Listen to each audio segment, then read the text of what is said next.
Hey everyone, thanks for coming to our YouTube channel. Reunion's mission is helping people find their way back to God. And our prayer for you is that you'd encounter God and you'd be filled with more hope by being with us. And today we're continuing our series called Emotionally Healthy Spirituality. If we're being honest with ourselves, we often live out of a fear of what other people might think.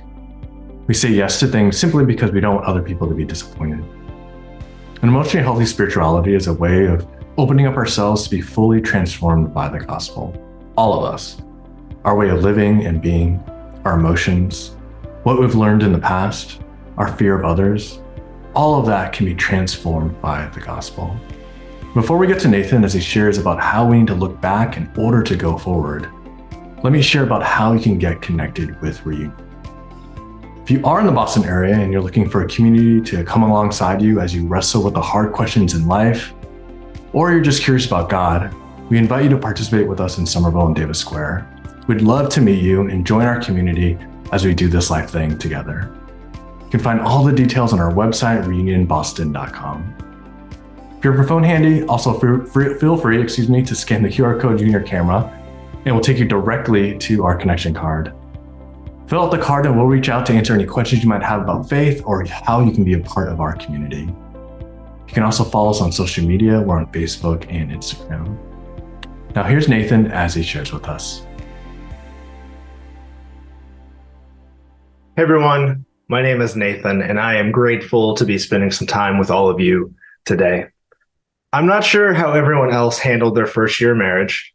Obviously, I love being married, and that started from day one. It was amazing to be married, but something that many people don't know, and I certainly wasn't ready for it when I was married, was that all the habits that you and your spouse have that then come together and you aren't really prepared for what's going to happen when they have to align. Emily and I had this glaring example when we were first married of this kind of idea. When Emily and I first got married, we had this situation where we really struggled with how to handle conflict. Now, when I grew up, our family was a family that was very blunt. When we were angry or when we were upset, we sat down immediately. We, tried to be kind, but we said what was on our mind. We got it out of the way with all the raw emotion because we had this idea that if we didn't get the conversation, we didn't get over whatever was happening, then the issue was going to simmer and that would make it a bigger issue. So we would always sit down right away and have the conversation. Emily, on the other hand, didn't grow up with that same idea around conflict resolution. She preferred to step away for a few minutes when we got into a fight or had some kind of conflict.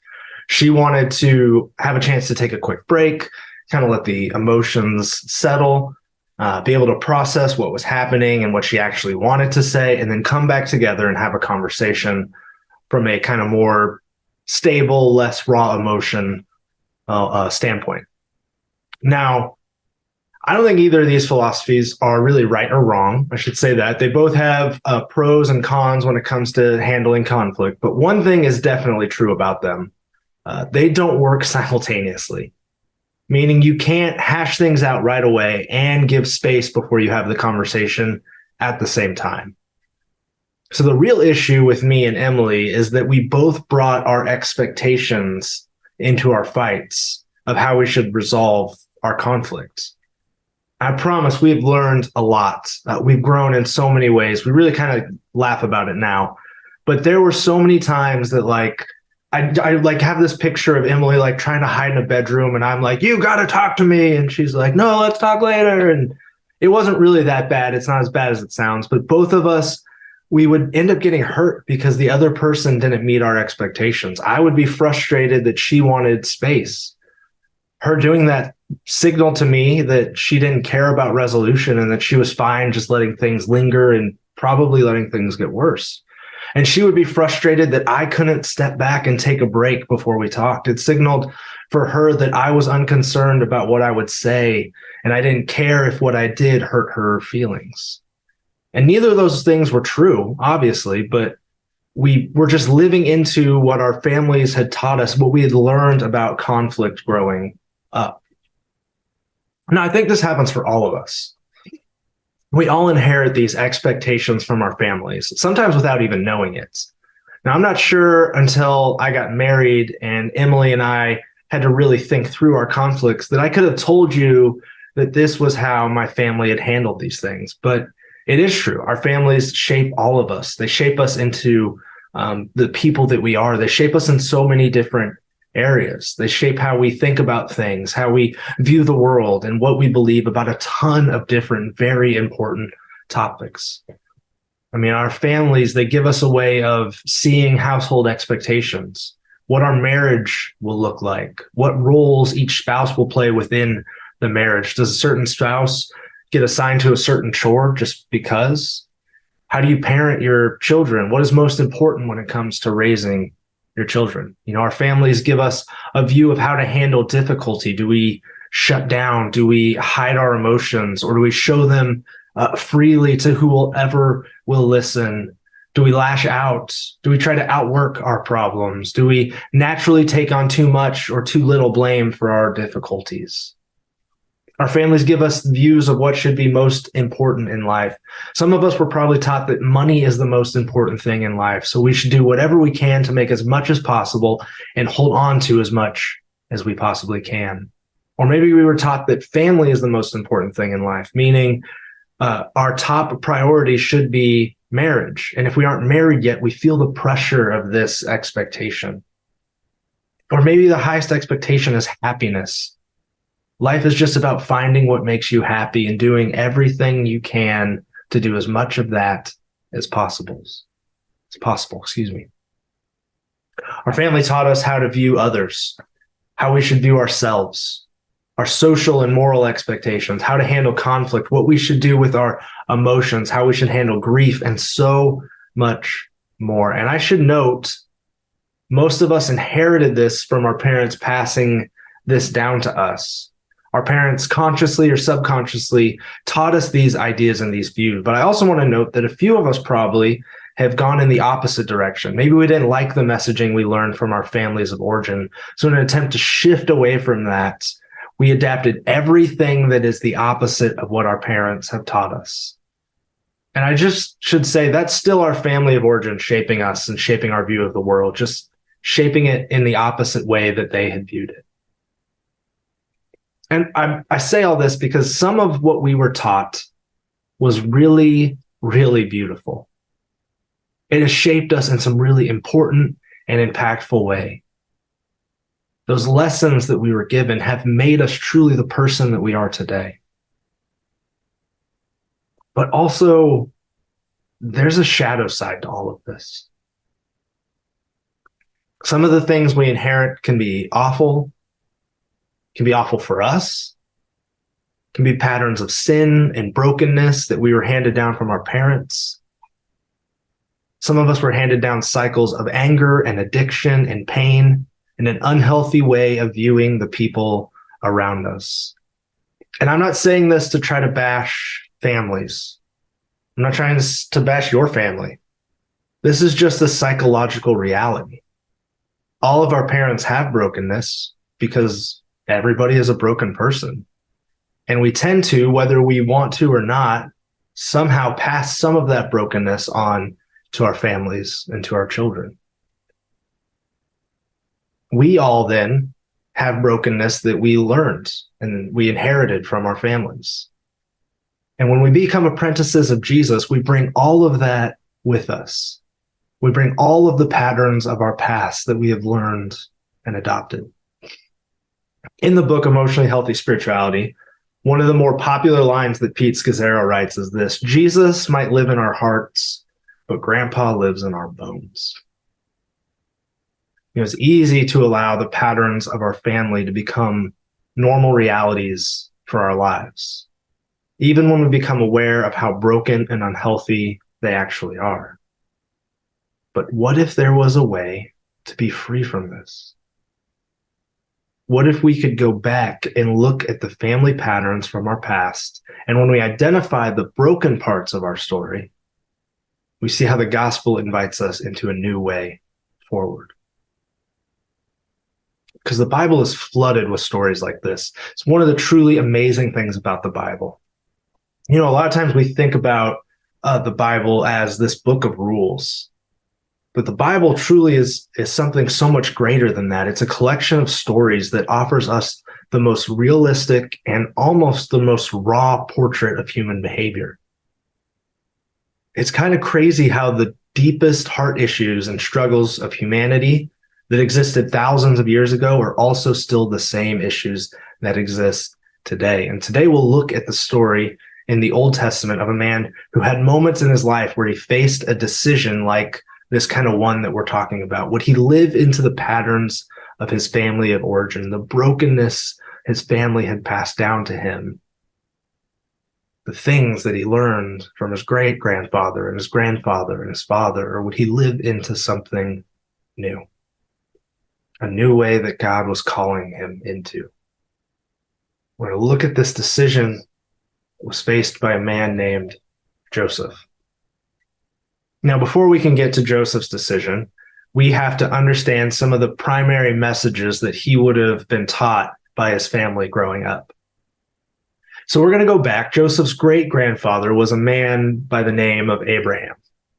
Many people know Abraham's story as kind of the father of the nation of Israel.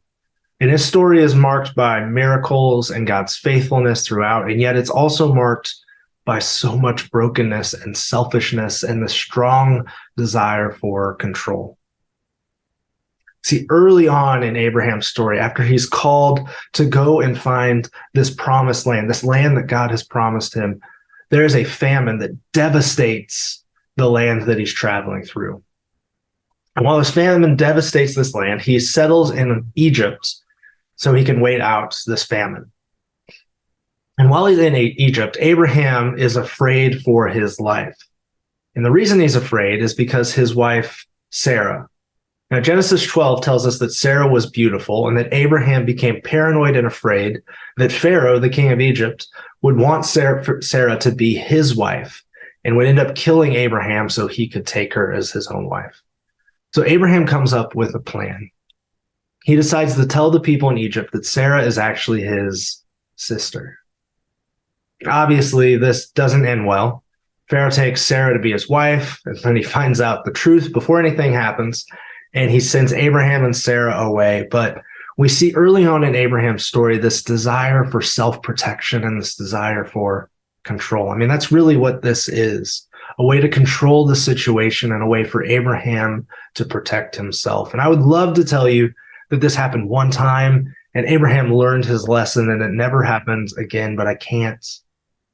In fact, we read basically this identical story just a few chapters later in Genesis 20. Abraham's life is a story with insecurity and self-protection woven throughout.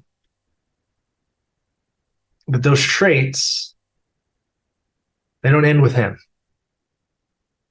See, Abraham has a son named Isaac, and Isaac goes on to marry a woman named Rebekah, and they had two sons, Jacob and Esau. And both Isaac and Rebekah kind of choose their favorite son, and they choose opposite sons. So their marriage is marked by lies and deceit, all in an attempt to control which son gets the blessing of their family and which son gets to ultimately be favored by the family. And eventually Jacob lies to his brother in order to get his family's blessing, or he tricks his brother, I should say, in order to get his family's blessing. And then he lies to his father in order to become the head of the household. And then in a final attempt to protect himself, after all this has happened, he runs away. Jacob was selfish and he was self-seeking. He took what he wanted and then he ran away from the conflict and the consequences.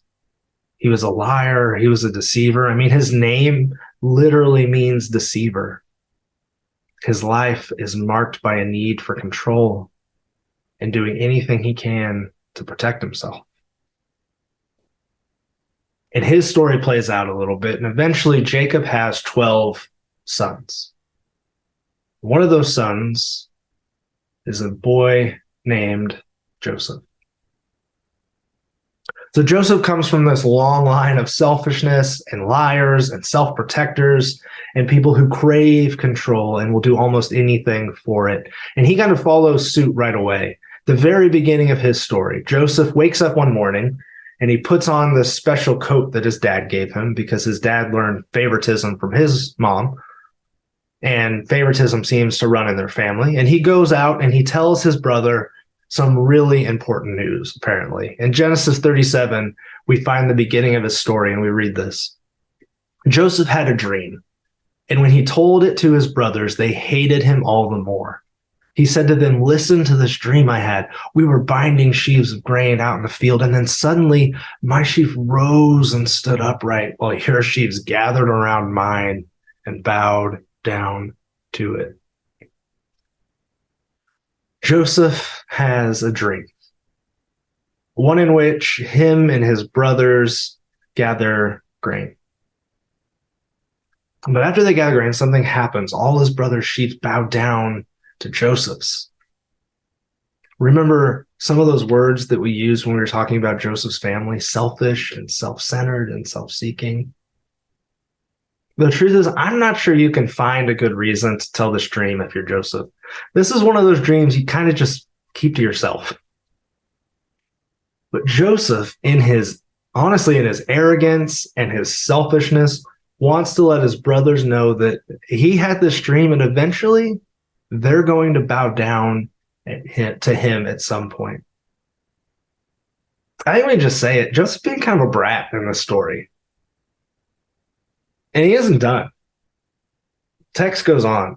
Then he had another dream, and he told it to his brothers. "Listen," he said, "I had another dream, and this time the sun and moon and 11 stars were bowing down to me." I mean, Joseph is egotistical, and he's trying to get under his brother's skin with this story. In fact, the next few verses seem to indicate that Jacob, Joseph's dad, is like beaming with pride when he hears about these dreams. But being just kind of like a complete brat, Joseph is bound to have his brothers turn on him. Like, it's going to happen at some point. You don't tell these stories and you don't say these things without the expectation that the people you're saying to are going to get frustrated and annoyed. And they do. And the following chapters are flooded with heartbreaking twists and turns that fill out Joseph's story. Joseph's brothers capture him and then sell him into slavery. Joseph's bought by a man named Potiphar, and Joseph serves in his house for many years until one day Joseph is falsely accused of sexual misconduct with Potiphar's wife. And Joseph, because of this, is thrown into prison, and he stays in this prison in Egypt for years. Years. But while he waits in prison, something happens. One day, he interprets some dreams. 2 dreams by 2 men, Pharaoh's baker and Pharaoh's cupbearer. And what he discovers in interpreting those dreams is that the cupbearer is about to return to Pharaoh's household. The cupbearer, hearing this, gets so excited, and he promises that as he gets there, he will remember Joseph, and he will bring him up when he is restored to his position. And the cupbearer leaves, and Joseph waits, but then nothing happens. Joseph stays in that prison. Probably for a few more years is kind of the expectation or assumption, until one day Pharaoh has a dream. And Joseph is brought before him to interpret his dream. When Joseph does, he interprets these dreams, and Pharaoh stands kind of amazed at Joseph, but also in fear because these dreams came with a warning that a famine was coming, a long famine, 7 years long. But there was time to prepare. And Joseph gives advice on how he would prepare. And Pharaoh is amazed by this and appoints Joseph to be the second in command in all of Egypt. I mean, from a complete brokenness to the second highest position in all of Egypt. It's an amazing story, and yet it's not even over because the famine hits the entire area. And guess who happens to run out of food and has to come to Egypt to get some? Joseph's brothers. They show up and they don't recognize him. I mean, it's been years at this point since they've seen him. And there's a lot of twists and turns that happen in the next few chapters, but finally, Joseph reveals himself to them, and the entire family moves to Egypt. Now, it's about 10 chapters of scripture that we just went through in 2 minutes. So there's a lot of points that we didn't hit and that we could make, but those are the highlights of Joseph's story and of his life. And I know that's a lot, but we need to understand all of it before we can finally look at this decision where we started this whole conversation. In Genesis 50, after all of that had happened, Joseph's father Jacob dies. And after his father dies, after their father dies, Joseph's brothers are afraid. They're afraid of what Joseph might do. So they go to him with a lie of self-protection. We read about it in Genesis 50, verse 15 is where we'll start. We read this. When Joseph's brothers saw that their father was dead, they said, "What if Joseph holds a grudge against us and pays us back for all the wrongs we did to him?" So they sent word to Joseph saying, "Your father left these instructions before he died. This is what you were to say to Joseph. I ask you to forgive your brothers the sins and the wrongs they committed in treating you so badly. Now please forgive the sins of the servants of the God of your father." This is the moment where Joseph has to ask himself, who is he going to be? Joseph's family had taught him over and over again that self-protection, that control were to be valued over anything else in this moment. Joseph might have heard the stories of his great-grandfather and his grandfather and his dad, the ways they mistreated people in the name of self-protection, the lies they told in order to maintain control, how they valued these things over faith, over everything. And now Joseph finds himself in a moment like that. He has the opportunity to maintain control. He has the chance to grasp onto self-protection. He could send his brothers away. He could kill his brothers and no one would bat an eye. He could force them into slavery just like they did for him. He could take his revenge, a revenge that was probably playing in his mind many times for many years. It's believed that Joseph was about 17 years old when his brothers sold him into slavery. And it's believed that he is somewhere around 39 years old when he finally reveals himself to his brothers. And this might even be a few years after that moment. So we're talking at 20 plus years of his brother's betrayal that would have been playing into Joseph's mind at this moment. And yet, with all of his family history, look at how he responds. When their message came to him, Joseph wept. Joseph hears this and he weeps. You know, I don't know if this is how the Joseph who started the story would have responded. I'm not sure that bratty little Joseph who had to brag about his dreams and throw them in his family's face would have his heart broken by the fear of his brothers. Something changed in Joseph over those 20 plus years. And the truth is, I'm not sure I can point to like one specific moment in this story where God shook something up in Joseph's heart and soul and invited him to live out of the lessons that he had learned from his family and live into something greater. But if I had to guess, I would point to a couple things. And the first would just be the time that Joseph spent with God. I mean, Joseph's time in prison was believed to be, by many, about 10 years or so. And 10 years is a lot of time to process. And 10 years is a lot of time to pray. It's a lot of time to spend with God and open yourself up to how he might be shifting and shaping you. A lot of formation can happen in 10 years, especially in 10 years of quiet openness to the presence of God. And I think I would look at all the times Joseph had to release control. I mean, a loss of control is a major theme in Joseph's story. He didn't have control when he was sold into slavery. He didn't have control in the times that he served in Potiphar's house. He didn't have control in prison. Joseph didn't have many stops in his journey where he could grab for control.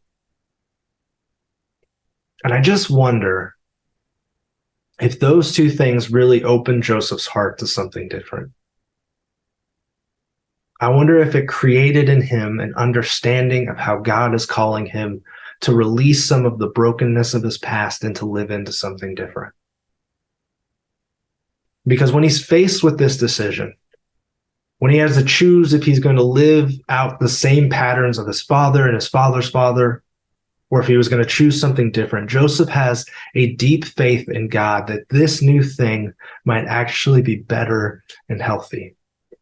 Look what happens. His brothers then came and threw themselves down before him. "We are your slaves," they said. But Joseph said to them, "Don't be afraid. Am I in the place of God? You intended to harm me, but God intended it for good, to accomplish what is now being done, the saving of many lives. So then, don't be afraid. I will provide for you and your children." And he reassured them and spoke kindly to them. Joseph's story always fascinates me. You know, if you really think about Joseph, he isn't a significant character in the grander story of the Old Testament. Joseph doesn't bring the priestly line or the kingly line. Jesus doesn't come from the line of Joseph. And yet he gets 13 chapters in the book of Genesis dedicated to him. Why? I think it's because Joseph's choice for forgiveness changed the story for so many people around him. Joseph choosing to live differently than his family's destructive patterns saved a generation of his brothers and future generations to come. It was a moment of healing for Joseph's family, and I think it was a moment of healing for Joseph himself. I think that's why this invitation is offered to us. You know, many times the pattern of our family and our past can be destructive. And they aren't just destructive to us, but to our families as well. And the gospel wants to offer us a different path forward. But what we find is that the path the gospel offers is good for us, and it's good for our family as well. See, I would say when our families teach us things like a conflict should result in us lashing out, the gospel invites us into healthy dialogue and grace. The gospel offers us a better path forward by us looking back and opening ourselves up to the transformation of the gospel. And that can be true of our view with money or our view of others or the things that we value or the addictions that we face. The gospel offers us a chance to heal from the brokenness that has been passed on to us, but also it gives us space to end the cycle of family trauma and create something better in our family, our immediate family moving forward. But this is the something, that the gospel has to do in us. It's something we have to open ourselves up with and be willing to honestly wrestle with God through. We don't just wake up one day and choose to live out of destructive patterns in our lives. It can take years of therapy and self-reflection and community around us to rewire the unhealthy patterns that we have adopted from our families. And the invitation of the gospel is an invitation into a better way, but also it's pushing against things that are often deeply ingrained in our souls and in our bodies. We have to constantly be reminded that the gospel offers a better way. Like Joseph, we have to give the gospel time and space to work its way through us and get into our core and into our muscle memory. Pete Scazzaro sums up this idea really well when he writes, "We might be in a place where we have felt like everything is working against us. Our family history and brokenness is so ingrained in us, Or maybe we weren't brought up in a supportive home. Or maybe we're living into destructive habits and we don't see a way out. We believe this is our story. But the gospel tells us that there is a greater story that we can live into, and we can break free from the stories that may be imprisoning us. What was true of your parents doesn't have to be true of you. You can change the trajectory of your family line. Part of the process of growing spiritually and emotionally is acknowledging we are individuals who are products of family and designed for family. Discipleship, then, is the putting off of the sinful patterns and habits of our family of origin and being transformed to live as members of Christ's family. The transformation that is offered to us through apprenticeship to Jesus takes a desire for God to mold and shift our souls, and much prayer for him to do his work within our hearts. It takes an intentionality from us as we learn to avoid certain situations, or we can find out what triggers this destructive patterns in us, or learning about our family of origin so we can learn what messaging we have that needs to be rewired. It takes community to pray with us and reveal to us when we are living backwards into unhealthy patterns. And it takes honesty on our part to look back at the messages we received from our family so we can open ourselves up to God's work and consider how he might be calling us into new messaging moving forward. In the book, Emotionally Healthy Spirituality, Pete offers a way we might begin this work of looking back so we can move forward. He writes about the 10 commandments of your family. Essentially, he identifies 10 of the larger topics where we might have learned certain messaging from our family, and he suggests taking time to write down what the primary messages we received from our families around these topics were. The 10 topics and some of the common messaging around each topic that he suggests are this. Money. Maybe you heard the messaging that money is the best source of security. The more money you have, the more important you are, and that you should make lots of money to prove you made it. Then conflict. Maybe you were told to avoid conflict at all costs, and you don't get people mad at you. You should be loud and angry and constantly fighting because that is normal. Sex. Maybe sex was not to be spoken about openly. Maybe sex was introduced and emphasized at a very early age. Maybe sexuality in marriage was assumed to come easy. And then grief and loss. Maybe you were told that sadness is a sign of weakness and that depression is not allowed or is not real. And that if you have a loss, you need to get over it quickly and move on. Expressing anger. Maybe you were told anger is dangerous or bad. Maybe you were told that if you explode in anger, you'll get your point across. Maybe you're told that sarcasm is like the acceptable way to release anger. And family. Maybe you were told that you owe your parents for all that they've done for you. Maybe you were told not to speak of your family's dirty laundry in public, or that duty to family and culture comes before anything. Relationships. Maybe you're told not to trust people because they will let you down. Maybe you were told to harden your shell so that no one could hurt you again. Maybe you were told that you can't show vulnerability in any kind of relationship. Your attitude toward different cultures. Maybe you're told that you should only be close friends with people who are like you, or that you shouldn't marry a person of another race or culture, or that certain cultures or races should be seen as inferior. Success. Maybe you're told success means getting into the best schools or colleges. Maybe you're told it was making lots of money. Maybe you were told it was getting married and having children. And finally, feelings and emotions. Maybe you were told that you're not allowed to have certain feelings. Or maybe you were told that feelings as a whole are not important. Maybe you were told that reacting with your feelings is okay, even if you don't think about it. This week, I want us to take some time to think about each of these areas. What was the primary messaging that we received in each of these areas? Did we receive the same messaging from our mom and our dad? And how did that messaging shape how we see the world? And then once we've kind of gone through that, let's take some time to sit with those messages with God. Let's ask God to show us how the gospel would reshape the messaging that needs to change.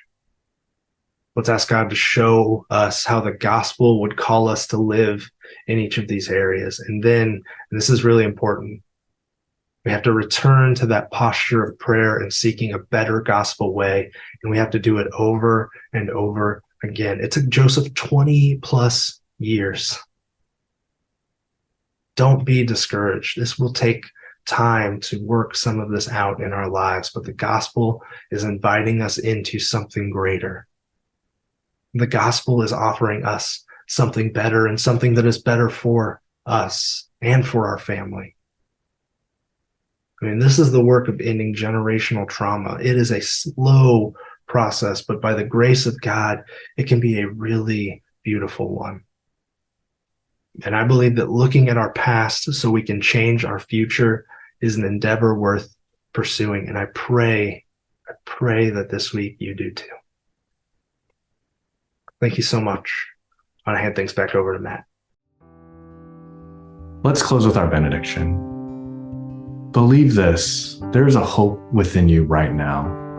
So small you may not know it is there, but it has the power to grow into something the world needs. We trust that God is never done with us. With God, there's always a new beginning, a new possibility to make something different of ourselves, and to make a difference in the lives of others. Let God surprise you with strength you did not know you had, with creative possibilities you never dreamed of. We will open ourselves to God's quiet prompting. We will trust that God nurtures within us the gifts, talents, and character we need to be God's agents of transformation and loving service. All in the name of the Father, the Son, and the Holy Spirit. Amen. Go in peace and live the church.